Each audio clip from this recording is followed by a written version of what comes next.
നിലമ്പൂരിൽ ഒരേ ഒരു തരംഗമേ ഉള്ളൂ. അത് UDF തരംഗമാണ്.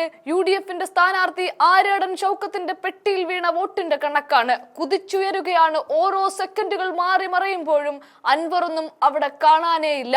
55 വർഷങ്ങൾക്കിപ്പുറത്ത് സ്വന്തം ചിഹ്നത്തിൽ നിർത്തിയ സ്വരാജ് എവിടെ എന്ന് ചോദിച്ചാൽ ഇപ്പോൾ 2ാം സ്ഥാനത്ത്, ഇനി അങ്ങോട്ട് 3ാം സ്ഥാനത്തേക്ക് പോകുമോ എന്നുള്ളത് വരെ നമ്മൾ ഉറ്റുനോക്കേണ്ടി വരും. പെരുമഴക്കാലത്ത് നടന്ന ഒരു തെരഞ്ഞെടുപ്പിൽ ഇതാ ഷൗക്കത്ത് കുതിച്ചുകൊണ്ടേ ഇരിക്കുകയാണ്.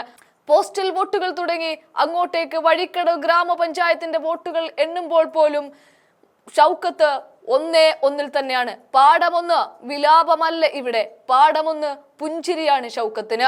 ഇനി അങ്ങോട്ട് മുനിസിപ്പൽ ചെയർമാൻ സ്ഥാനത്ത് നിന്ന് മികച്ച പ്രകടനം കാഴ്ചവെച്ച അതേ ഷൗക്കത്ത് MLA പട്ടമണിഞ്ഞ് നമ്മുടെ നിയമസഭയിലേക്ക് വരും.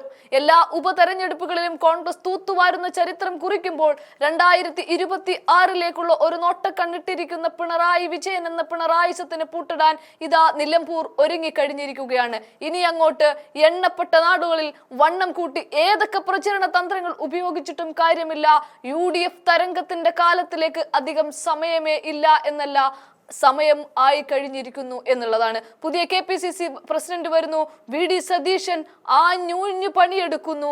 എല്ലാവരും കൂടെ ഒറ്റക്കെട്ടായി ചേർന്ന് നിന്ന് ലീഗിനെയും കൂട്ടി പാണക്കാടെയും കൂട്ടി കുഞ്ഞാലിക്കുട്ടിയെയും കൂട്ടി ഒരുമിച്ച് പണിയെടുത്തതിന്റെ ബലം ഇതാ അറിയുമ്പോൾ ഷൗക്കത്ത് ഒന്നാമനാവുകയാണ്.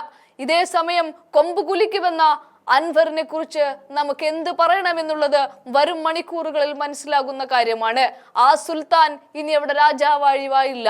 പകരം ആര്യാടൻ ഷൗക്കത്ത് എന്ന ഒറ്റ പേരിലേക്ക് 24 മണിക്കൂറിനുള്ളിൽ തെരഞ്ഞെടുപ്പ് പ്രഖ്യാപിച്ചതിനു ശേഷം കോൺഗ്രസ് എത്തിയതല്ലേ. നിലമ്പൂർ അങ്ങാടിയിൽ ഇനി ഒരു തരംഗമേ ഉള്ളൂ. അത് ആര്യാടൻ ഷൗക്കത്തിന്റെ തരംഗമാണ്. കഴിഞ്ഞ 2016 മുതൽ മത്സരിക്കാൻ രംഗത്തെത്തിയപ്പോഴും തോറ്റു പിന്മാറേണ്ടി വന്നു ആര്യാടൻ ഷൗക്കത്തിന്. പിന്നീട് 2021 എത്തിയപ്പോൾ VV പ്രകാശിന് വഴിമാറി കൊടുക്കേണ്ടിയും വന്നു.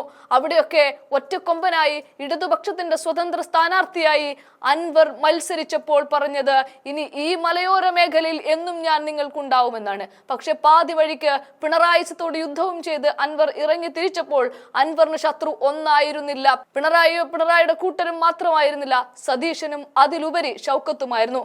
ഇന്നലെ രാത്രി വരെ എന്റെ വോട്ടുകൾ ക്രോസ് വോട്ട് ചെയ്ത് LDFന് പോയിട്ടുണ്ട്, സ്വരാജിന് കുത്തിയിട്ടുണ്ട്, അങ്ങനെയാണെങ്കിൽ ഷൗക്കത്ത് തോൽക്കും, നാണം കെട്ട് നാറുമെന്നൊക്കെ. പക്ഷേ ആദ്യത്തെ കുതിപ്പിൽ ഒന്നാമത്തെ ചിരിയിൽ UDFന്റെ തരംഗമാണ്.